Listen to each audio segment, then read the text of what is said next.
नमस्कार, मी पंढरनाथ ठोंबरे आपलं स्वागत करतो.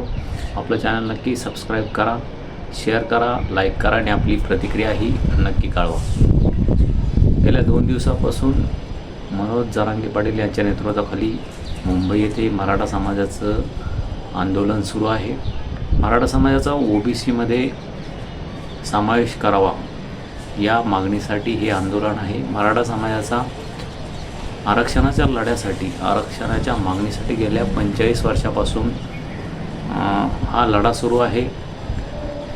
शेकडो लोकांचे या आरक्षणाच्या लढ्यासाठी बळी गेले.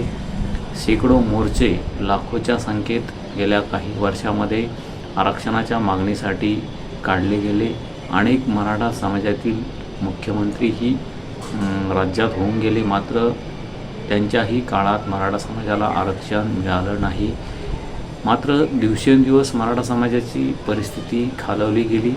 मराठा समाज हा मोठ्या प्रमाणावर शेतकरी आहे. शेतीचं उत्पादन घटलं, त्याच्यामधील जे वाटेकरी आहेत ते वाढले आणि मराठा समाजामधील शिक्षणाचं जे प्रमाण आहे तेही मोठ्या प्रमाणावर घटलं. त्याला कारण ठरलं शिक्षणातील जी महागाई आहे. उच्च शिक्षण घेण्यासाठी मोठ्या प्रमाणात खर्च करावा लागतो आणि तो मराठा समाज करू शकत नाही. नोकऱ्याचं प्रमाणही त्यामुळे मराठा समाजामध्ये नाही. अशा परिस्थितीमध्ये मराठा समाजाला आरक्षणाची मोठ्या प्रमाणावर मागणी होते, मात्र ती सरकारकडून, तत्कालीन सरकारकडून पूर्ण होत नाही. त्याच्यासाठी अटी शर्ती सांगितल्या जातात. मात्र ह्या सर्व कायद्याच्या कचाट्यामध्ये मराठा समाज अडकला आणि या मराठा समाजाला आत्महत्या करण्याशिवाय दुसरा पर्याय राहिले नाही. शेतीमुळे कर्जाचा डोंगर झाला. शिक्षण असो, लग्न असो, अनेक परिस्थितीला सामना करत असताना मराठा समाज हा कर्जबाजारी झाला आणि या तावडीतून आपल्याला आरक्षणच वाचवेल असा एक निर्णय मराठा समाजाने घेतला आणि मनोज जरांगे पाटील यांच्या नेतृत्वाखाली गेल्या 2-3 वर्षापासून मराठा समाज एकवटतोय. लाखोच्या संख्येने मोर्चे काढतोय.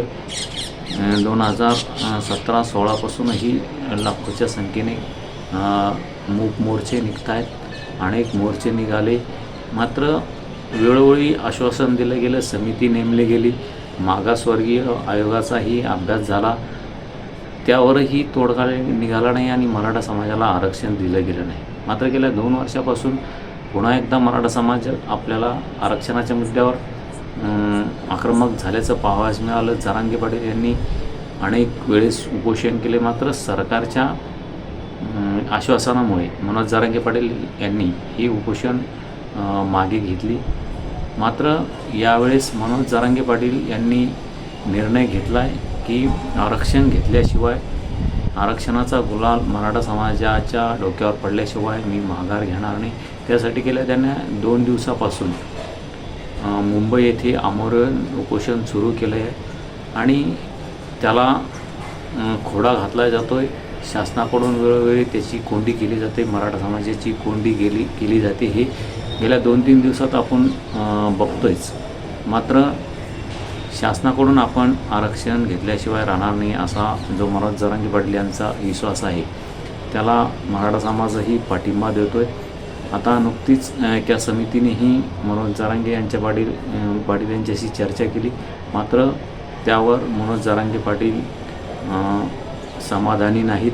सर्व मागण्या पूर्ण झाल्याशी आपण माघार घेणार नाही. मराठवाड्यातील सर्व मराठे हे कुणबी प्रमाणपत्राचं त्यांना वाटप करा अशी जरांगे पाटील यांची मागणी आहे.